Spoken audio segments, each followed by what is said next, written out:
And graduation recently, how was that? So graduation was literally blew us away. We had 20 young students or 20 young graduates who completed their ICT course, which consisted of a Java component, so a Java Oracle OCA, as well as a Microsoft fundamentals in Azure, in cloud. And the one thing that we focus on, that some of the institutes, or many of the institutes, especially the universities, don't focus on, is the emotional intelligence and the creative intelligence. So we work on this formula, AQ, which is how do you become adaptable and flexible in today's world in 4IR. And we say it's equal to the IQ, which is your Java, your programming, plus the EQ, plus the CQ, which makes for a young woman to be sustainable in the ICT profession today, where there are more men than ever. And why is the EQ so important in this? Because it's one thing to learn the coding, it's one thing to learn the Java, the scripting, etc., but why does the EQ come into that? I would imagine, not knowing the system, it's to send them out on their own, be able to adapt and to change on the fly while using the skills you've taught them. So EQ is so important because most of our younger generation, actually most of us, come bearing trauma that's from the past. So a lot of the young women that enter our program feel like they are victims. And they are victims. I'll be honest with you, there's not a day that goes by that we don't have a story with our young woman. Either she's been beaten or raped or had some form of abuse towards her. And we've got to teach them the most important thing is not that they are not victims, that they are victors, and that, yes, they may not, what happens to them might not be their choice, but how they choose to respond is 100% their choice. And that is EQ. Coming to grips and understanding your trauma of the past and realizing, hold on, I can control it, I am in control of it, and I can make a difference. So it literally and proverbially does not define their future. That's what you're trying to instill in this. So how does someone get involved? How do they become a student or a pupil? How are they chosen? Because I know it started very small with Faith all those years ago. It's exploding now. What's the selection criteria? We're growing exponentially, which is actually great in this exponential world of the IT world. So in order to become a student of Fimtali, you would need to be between the ages, so female is a key, you'd need to be between the ages of about 20 and 26. You should have maths, science and English probably from about 55 onwards for matric, 55% pass. And also, so that would be higher grade. Higher grade, and ideally they should have an underlying NQF level 6 or 7 in a diploma, or degree in ICT or related. Could be a BSc science. And that's important because you want someone who not only just has a basic background to it, but also has the ambition to be in the sector. And that's it, has a passion.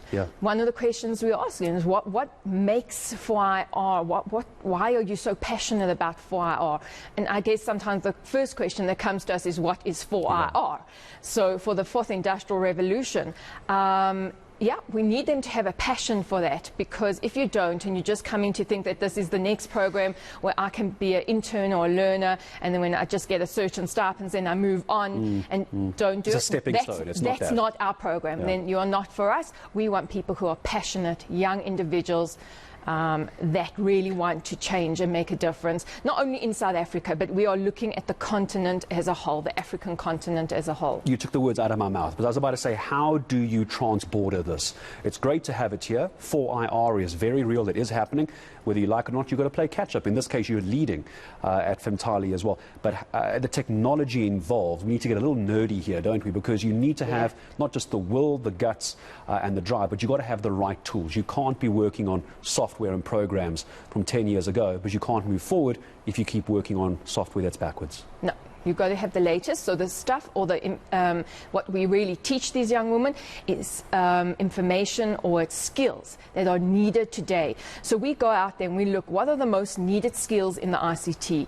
I've asked this question to many corporates, to many organizations, looked at the freelance market, and at this moment, software development.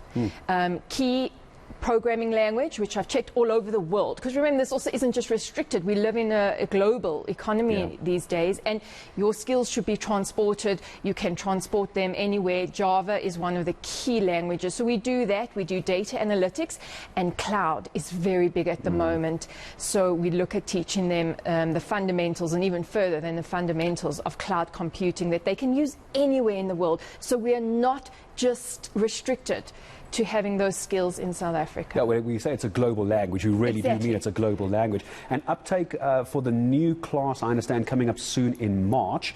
Do you already have a list of pupils in? Can those watching go, I want to be a part of Femtali? Can they get hold of you? How do they do this? And also just give me one success story off the graduation class. Who got snapped up?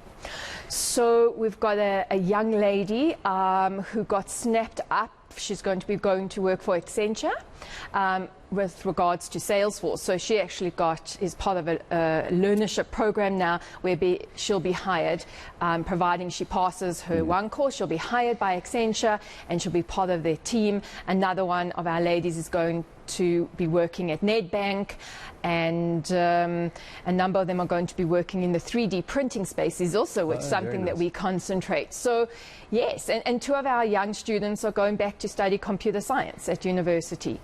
So your other question was, how do you apply, or the uptake? How do you get in? Right, so it's just opportune time. We are starting probably from Tuesday. You can start applying for our next program that, believe it or not, begins in 3 weeks' time.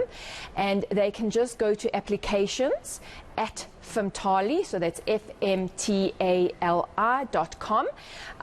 Those come through to me, and they will be sent a link to apply through our partnership, because we also have various partners that we work with, and Africa Tikkun Services is one of our partners that run this Women in Tech program, or are our partners in this Women in Tech program, and they will run the first line interviews, and we will be able to send them a link if they go to that email address, applications at femtali.com. Perhaps, so it's .com. I actually want to ask you, was it .co or .com? Yeah, I missed that part. Is it a full-time course? Is it something they can do in their spare time, just before I say goodbye to you? No, this is full-time, 100% full-time.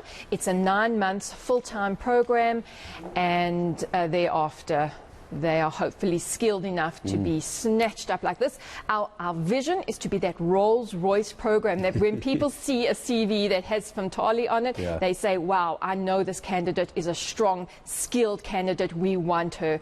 And that's really our vision at the end of the day. Well, congratulations to you. Thank you. Congratulations to the Technology and Leadership Institute. Congrats to all the graduates as well, just a couple of weeks ago, and all the best to those coming in now. So applications at femtali.com. That's where you need to go. So in case you're wondering what Femtali stands for, it might be easier to remember this. Faith Mangope Technology and Leadership Institute. Get applying now. March is not far away.